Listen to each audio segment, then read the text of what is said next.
Hey, what is going on, guys? It's your boy here again, Dean from Burn One. Finally giving you guys a deck profile on this meta. It's going to be Armed Dragon. I like this deck a lot. I don't think I myself would play it at a regional. Maybe I would. I don't know. This deck is pretty. It's got some gas, right? But more importantly, not only is this I think, almost regional level deck. You wouldn't feel bad bringing it to regionals, basically what I'm trying to say. But it's very cheap. The only legendary we are playing today is going to be the Forte. With a price of $14, it puts the entire deck, that's with a 28, 40, about 50 bucks. This deck is about 50 bucks for the entire thing, and most of that is right here on this one card from set one that if you're playing Dragon, you should probably already have. So definitely a good deck if you're looking to pick up something for teams. So let's get right into it. I'll kind of explain some stuff. Basically, we're playing the one-drop Goblin. This is an aggro deck. We are only trying to have about a 5 to 6 turn game. So definitely just a good 2-2. The flowers for you, comboing with the Saiyan Sky to be able to get massive damage pushes on turns 4 and 5, while also being a cantrip, basically an upstart goblin. We're going to be playing less cards in our deck. Armor Burst. This allows us to choose an armed follower on our board. We have to select an enemy follower as well. 3 damage an enemy follower, and then put the armed follower on our board into our EX area to be able to be used again. Why is that important? Because a lot of our cards will give us the, it also summons the little Draconic Weapon token, which some of our other cards will as well. And basically that can make any card on our board an armed follower. So like you can on turn 5, play down Forte, give her an extra health, swing 5, put her back in the EX area. And then on turn 6, be able to evil her as well. So that would be like 12 damage by itself. Or more importantly, this Hammer Dragon Newt, he's a 2-mana 2/2. But on play, you get to chop check 4 cards for an armed spell, which we're playing 3, 6, 7. So we have 7 total armed spells in the deck. We get to look for it and add it to our hand if so. But more importantly, on Evolve, he will deal 2 damage to the enemy leader. So sometimes you put him down evil with Orb on 2. Then you swing on, turn 3 with him. Deal, so that's 2, 5 because he sticks. Then you put him back in the EX area, resummon him, dig 4 deeper, maybe get an extra card back in hand, and then evo him again. That's 7 damage on turn 3. While also potentially going +2 throughout it. It's a very powerful combo here.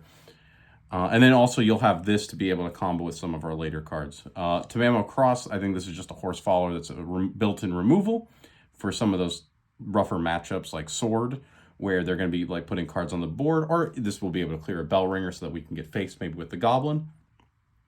And just like, pretty overall solid card. Fire Lizard, super aggressively statted, 2-mana 3/2.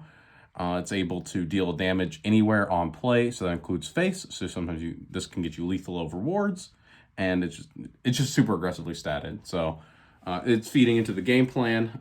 Dragon Summoner, one of our new cards.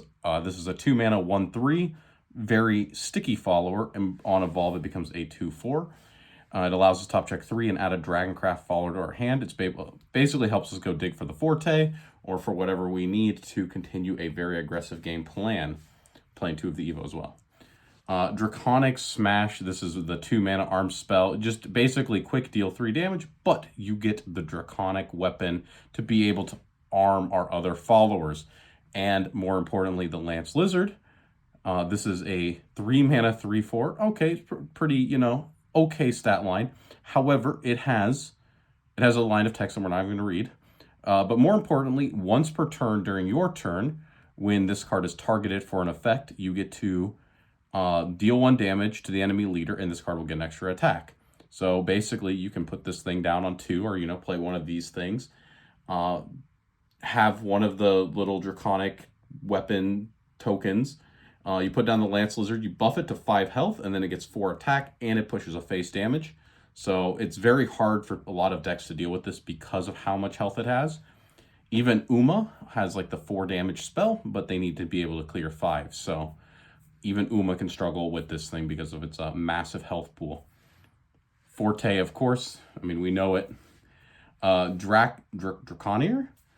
This guy is a 3 mana 3/3. On play, he gives himself, or he gives you one of the Draconic weapons.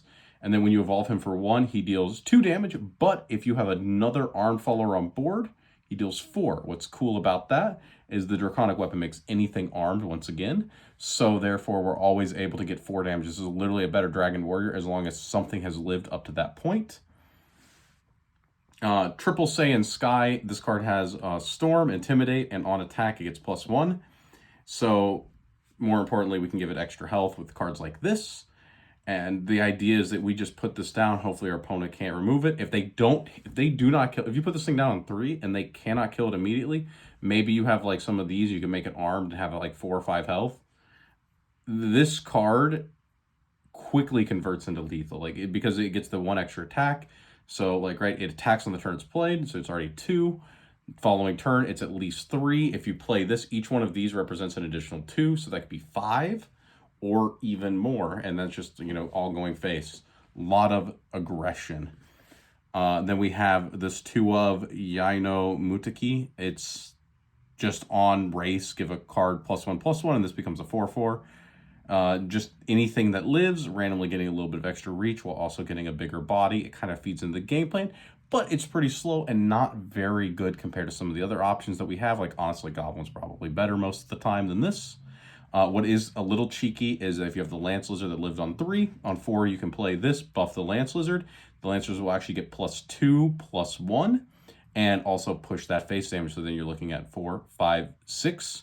You're looking at 6/6 on turn 4, as early as turn 4, being able to also push 2 damage. So basically this thing would have done 8 damage by then, and then be able to clear a ward as well. Very powerful. And then we have 2 1-ofs. I'm not a big fan of 1-ofs, but I kind of understand why the original deck builder included these. This is one of the list from Dexander, by the way. Thank you for that amazing community resource for being able to find some of maybe the less popular decks.